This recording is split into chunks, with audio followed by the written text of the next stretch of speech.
ဆလန်ကျန်ခန်းကြီး83အခန်းငယ်20ခွန်အကယ်စင်စစ်ကိုရောနဲ့ဝေးဝေးနေတော့သူတို့ဒီပစ္စည်းချင်းတို့ရောက်ရကြပါ၏ကိုရောနဲ့ကွာ၍မာယွန်းတော်သူအပေါင်းတို့ကိုပယ်ရှင်းတော်မူ၏နောက်တစ်ခေါက်ဖတ်ခြင်းတယ်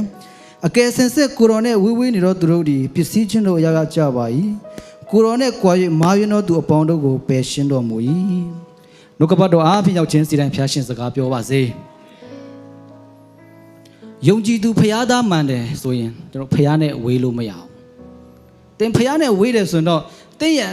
ကဲတင်ချင်းထာဝရအသက်တော့မဆုံးရှုံးနိုင်ပါဘူး။ဒါပေမဲ့တင်းရဲ့အထဲမှာရှိတဲ့ငြိမ်သက်ခြင်းဝမ်းမြောက်ခြင်းတွေတော့တင်ဆုံးရှုံးတယ်လို့တင်ခံစားရလိမ့်မယ်။ဟိုတလောကအမေရိကန်နိုင်ငံမှာကမ္ဘာကြီးငြိမ်းချမ်းဖို့အတွက်ဆိုပြီးတော့မှကျွန်တော်အာရှနိုင်ငံဘုန်းကြီးတွေပေါင်းပြီးတော့သူတို့လမ်းလျှောက်တယ်။သူတို့အဖွဲ့တွေကခေါင်းဆောင်ဘုန်းကြီးနဲ့ကျွန်တော်ခရိယန်တယောက်ဆရာတယောက်ဆွေးနွေးတဲ့အရာကျွန်တော်နားထဲမှာမေ့လို့မရအောင်။နော်အဲ့ဒီခရိယန်ကျွန်တော်ဆရာကဗာပြောလဲဆိုတော့ကဘာပေါ်မှာတဲ့ယေရှုခရစ်တော်ဒုတိယကျင့်ကြွလာပြီးယေရှုခရစ်တော်ကိုယ်တိုင်ကဘာကြီးကိုမအုပ်ဆိုးမချင်းကဘာပေါ်မှာတဲ့စစ်မှန်တဲ့ငြိမ်သက်ခြင်းစစ်မှန်တဲ့ငြိမ်းချမ်းခြင်းရှိနိုင်မှာမဟုတ်ဘူးတဲ့။အခုလူတွေလုံနေတဲ့ငြိမ်းချမ်းရေးခုလူတွေရှာနေတဲ့ငြိမ်သက်ခြင်းဆိုတာကတဲ့အတုအယောင်ပဲဖြစ်တယ်ခဏတာပဲဖြစ်တယ်အစစ်မှန်မဟုတ်ဘူးတဲ့အခုဆိုလို့ရှိရင်ကျွန်တော်ကဘာကြီးဆိုလို့ရှိရင်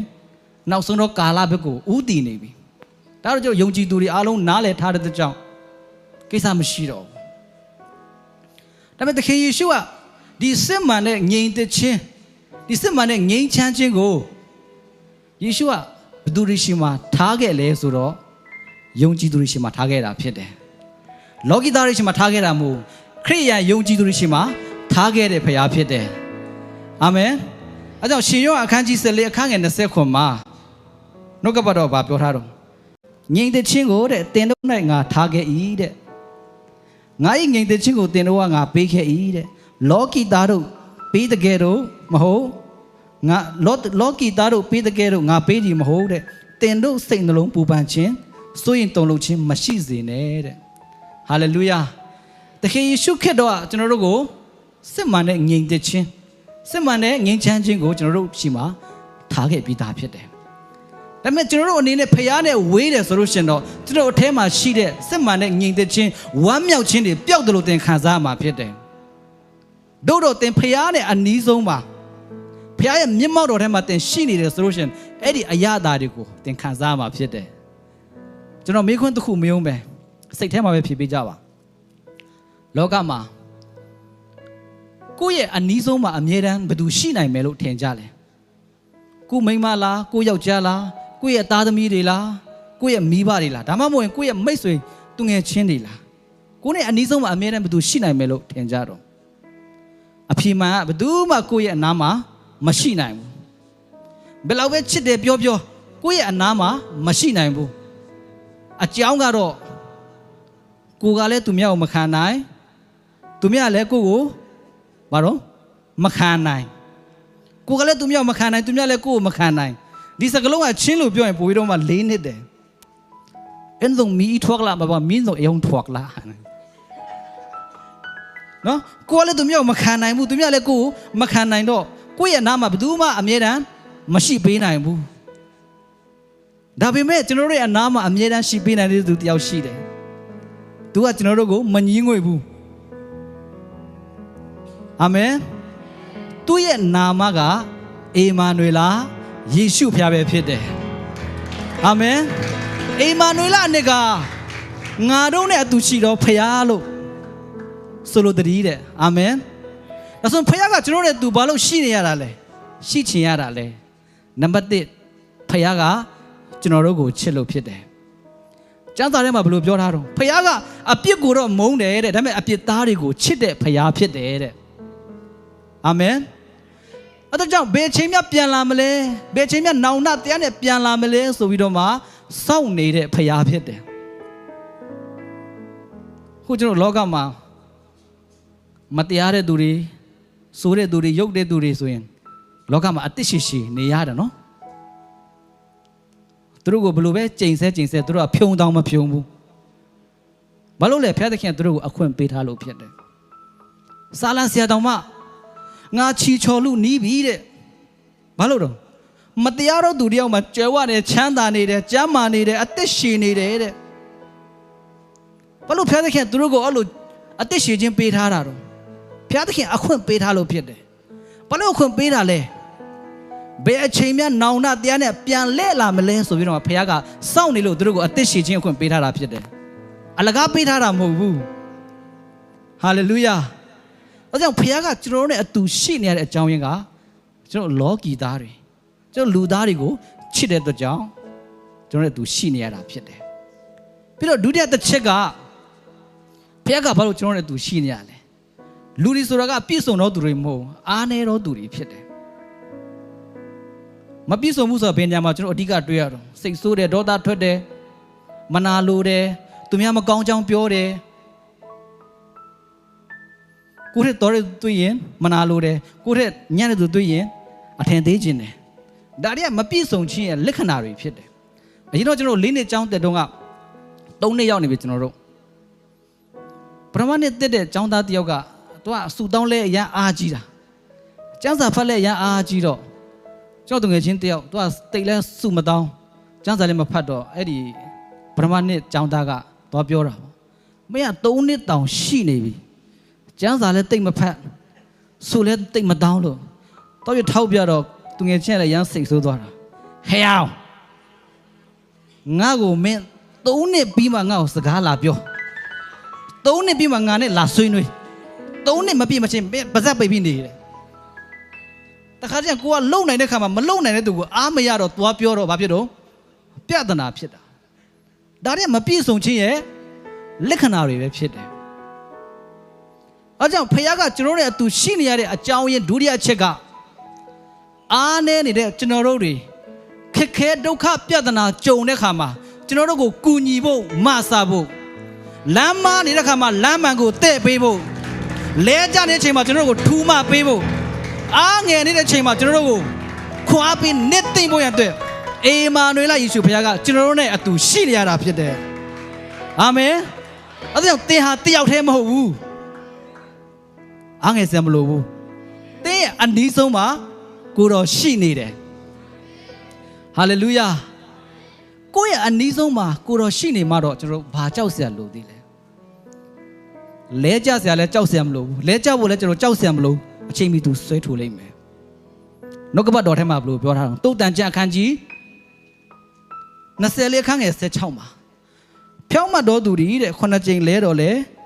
tháp nhận lấy mi đấy. mà tia đó tụi mua cái lẽ đó cả sống sống lấy mi đấy, phiếu mà đó tụi đi sao tụi biểu nào, Giêsu khi đó ở tuổi đó này duy thà đấy, tên này cho nó biểu này là phiệt đấy, ở tôi chẳng con nó chơi mà cả, ở trên con nó thằng lẽ lẽ, biết là nam hồ bu, bắt cho nó có thu mà bây giờ sinh à, cho nó này anh đi xong mà xin đi đấy tôi chẳng phiệt đấy, amen, biết là nam hồ cháu xem mà luôn, lẽ bộ mà cháu này, tên cháu ya mà cả phải anh này uế màu bé cháu. Hallelujah. Mấy khả anh cái đi chơi khán giả khoảng khán giả xem mà, bự biểu thà rồi. Chỉ nhận đủ đấy, ngã bộ mà qua cho qua nhau xem mà xin này đấy, ngã lẽ đó lẽ thà ông mỹ đấy, mong mấy này thành nhà đó lẽ thà ông mỹ đấy, mong mấy này thành nhà đó lẽ thao ra phía đi, ngã ý lên phía đó mua lấy mỹ đấy, amen. Cho nó dùng chi đủ đấy, lẽ cha bố anh cháu xem luôn, cho nó nam á. Thu mà bị mẹ sinh à, mẹ đó, xem tên, xin đi tôi chẳng biết đấy. Đó là chỗ ta đi tháo ra từ khu cả, ta khai ra đi lót cả ai đấy cả, phải anh này cho nó có quế quả gì đấy. Bây giờ ta solution, tu áp cái tu ta này quế ao thuật ra bộ bên này, tu phải xí cái này bị đâu mà, bây giờ ta cái thuật ra biết đấy. Ta khai ra cho nó lố bé, phải cái cho nó xem này thuật ra mà, phải xem này cho nó ta khai ra thuật khoa toa tát đấy. ở đó cho nó âm nhẹ cho nó phía đấy khen gì mà tao sau ya mẹ ya tụi cô đó vậy anh ní số cô đấy tự đánh đồ thế cô đấy miếng máu đồ thế của chúng nó có xoay khổ ba làm bia ba rồi cho nó âm nhẹ ra tao sau mà phía đấy bây giờ mà tao sau bộ lùi lại cô đó yo khó luôn mấy ai này ye ông biu khó ba luôn tao sau tên đấy amen ဘာလို့လဲကျွန်တော်ယုံကြည်သူတွေအတွက်အလုံးချုံဆုံးအခိုင်ခံဆုံးနေရာကဖခင်ရဲ့မျက်မှောက်တော်ထဲမှာဖခင်ရဲ့အနီးဆုံးမှာရှိတာတော့လုံချုံတဲ့နေရာမရှိလို့ဖြစ်တယ်အာမင်အဲကြောင့်ကျွန်တော်အမြဲတမ်းတောင်းလျှောက်ရမယ့်အရာကအဲ့ဒါဖြစ်တယ်ပြီးတော့ဖခင်ကသူ့ရဲ့နိုင်ငံတော်အတွက်သူ့ရဲ့အမှုတော်အတွက်ကြီးကြီးမားမားအလုပ်တစ်ခုခုလုပ်ချင်ပြီဆိုရင်ဘယ်သူတွေကိုခိုင်းမယ်လို့ထင်လဲ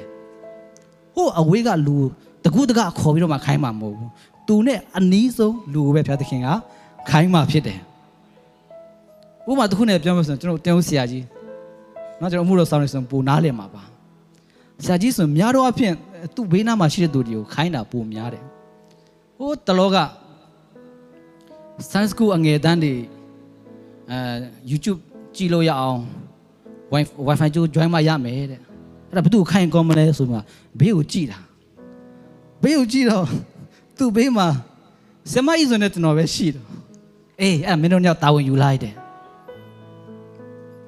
စိတ်ထဲမှာတော့ပြန်ပြီးတော့ညင်းကျင်တယ်ဆရာအဲ့ဒါကျွန်တော်လိုက်မဟုတ်ဘူးကျွန်တော်လိုက်ကဘွန်းဘွန်းပြောကျင်တာကျွန်တော်လိုက်မဟုတ်မလုပ်ချင်လို့တော့မဟုတ်လျှက်စစ်ဆိုတာခါထိုးမလို့ရှိရင်ဓာတ်တွေလိုက်ရင်မကောင်းဘူးလေကျွန်တော်လိုက်မဟုတ်ဘူးလို့တော့ပြန်ပြောချင်တာဒါပေမဲ့ဆရာကြီးကမပြောရတော့ဆရာမကြီးစုံသွားပြောတယ်သူကကျွန်တော်ထက်လည်းကြီးတယ်ဆိုတော့ဘာလို့မငင်းတာလဲမလုပ်တတ်ဘဲနဲ့ငင်းရမှာတော်လည်းကျွန်တော်ဘာပြောလဲမင်းလည်းရှိတယ်မင်းလည်းတခါလေးငင်းပါလားတယ်နော်သူကလည်းတော်တော်လေးအားပေးရှာတယ်တော်သေးတယ်အမမောရှိကိုအကူကြီးတောင်းတာမာတဲကလှုပ်ပေးတယ်မောရှိမှာအပြစ်သိတော့မအားဘူးလေနော်မဟုတ်ပြောချင်တာကဖခင်ကလည်းသူ့ရဲ့နိုင်ငံတော်အတွက်သူ့ရဲ့အမှုတော်အတွက်ကြီးကြီးမားမားအလုပ်တစ်ခုခုလုပ်ချင်ပြီဆိုရင်ဖခင်ကဘယ်သူတွေကိုခိုင်းမှာလဲဆိုတော့သူနဲ့အနီးဆုံးသူနဲ့အမြဲတမ်းမိတ်သားတာဖွင့်တဲ့သူပဲဖခင်သခင်ကခိုင်းမှာဖြစ်တယ်အာမင်ပြီးခဲ့တဲ့ပတ်ကလာကျွန်တော်နိုင်ပို့တော့ကအမှဆရာမတွေပြန်ပြောတာပါဆရာတယောက်သူဆိုလို့ရှိရင်ချင်းတောင်ကအန်တီကြီးတယောက်အားဖြင့်ပြောင်းလဲတာအဲ့ဒီအန်တီကဒီမန်းလေးကိုရောက်တော့သူအမြဲတမ်းဘုံတီးပြီးတော့မှဆူတောင်းတယ်တဲ့နေ့ရောညပါတောင်းတော့အိမ်ဘေးကအဲ့ဒီဦးလေးကမခံနိုင်တော့ဂဲနဲ့ပေါက်တာတဲ့ဂဲနဲ့ပေါက်ဒါပေမဲ့အဲ့ဒီအန်တီကသူနဲ့တွေ့ပြီဆိုရင်ပြုံးပြုံးလေးနဲ့နှုတ်ဆက်တယ်တဲ့စကားပြောတယ်ဘာလဲပေါက်တာပဲမရဘူးပြုံးပြုံးလေးနဲ့နှုတ်ဆက်လည်းမရဘူးပြန်ပေါက်တာပဲတဲ့အဲ့ဒီအန်တီကတော်ပြီးတော့မှဟင်းနေပို့တယ်တဲ့ဟင်းပို့တော့အစမှလက်မခံချင်ဘူးတဲ့အဲ့ဒါသူကလည်းစားပါဒီဟင်းကဒီမှာရှိတဲ့ဟင်းမဟုတ်ချင်းတောင်ကဟင်းမီးစမ်းကြည့်ပါဦးဆိုပြီးမှတော့ပို့တယ်တဲ့ဟင်းကိုနှစ်ခါသုံးခါလောက်ပို့လဲပို့ပြီးတော့ဗာပြန်ပြောလဲဆိုတော့ဒီဟင်းကိုမီးတယ်လို့ယေရှုကိုလည်းမီးစမ်းလို့ရတယ်နော်အဲ့လိုပြန်ပြောတာလေအဲ့ဒီဦးလေးကအကြီးကျယ်ဖျားတာတဲ့ဆေးဆရာဝန်နဲ့စီးကိုလည်းမတက်တာတော့အဲ့ဒီသူ့အိမ်ဘေးကအန်တီပြောတဲ့ယေရှုကိုမီးစမ်းကြည့်ပါလားဆိုတဲ့စကားကိုပြန်ကြားပြီးတော့မှဟုတ်တယ်ငါမီးစမ်းကြည့်မှရမယ်ယေရှုအမှန်တကယ်အသက်ရှင်နေဆိုငါ့ကိုကြားမှချင်းပေးပါဆိုပြီးတော့မှဆူတောင်းတဲ့ခါမှာတကယ်လည်းဖက်တဲ့ခင်သူ့ကိုကြားမှချင်းပေးတဲ့ခါမှာအဲ့မှာသူပြောင်းလဲသွားတာတော့သူစံစာကြောင်းတက်တယ်ပြီးတော့အခုဆိုရင်အမှုတော်ဆောင်သွားပြီပေါ့နော်အဲ့ဒီအန်တီကလည်းဖះကောင်းကြီးပေးပြီးတော့မှဟိုနယူးဇီလန်ကိုရောက်သွားပြီတဲ့။သူကကောင်းကြီးခံစားတဲ့အခါမှာသူ့ရဲ့ဝိညာဉ်သားလေးပြောမလားပတ်စံမုံဖိုးပေါ့နော်။သူတို့ကမုံဖိုးလို့မပြောဘူးဘာပြောလဲဆိုဂဲဖိုးတဲ့ဂဲနဲ့ပေါက်လို့ပေါ့။ဂဲဖိုးဆိုပြီးတော့ပြန်ပို့တယ်တဲ့။ပြောချင်တာဒီအန်တီဆိုလို့ရှိရင် तू အမှုတော်ဆောင်ဆရာဆရာမမဟုတ်ပါဘူး။ဒါပေမဲ့သူ့ရဲ့အသက်တာအားဖြင့်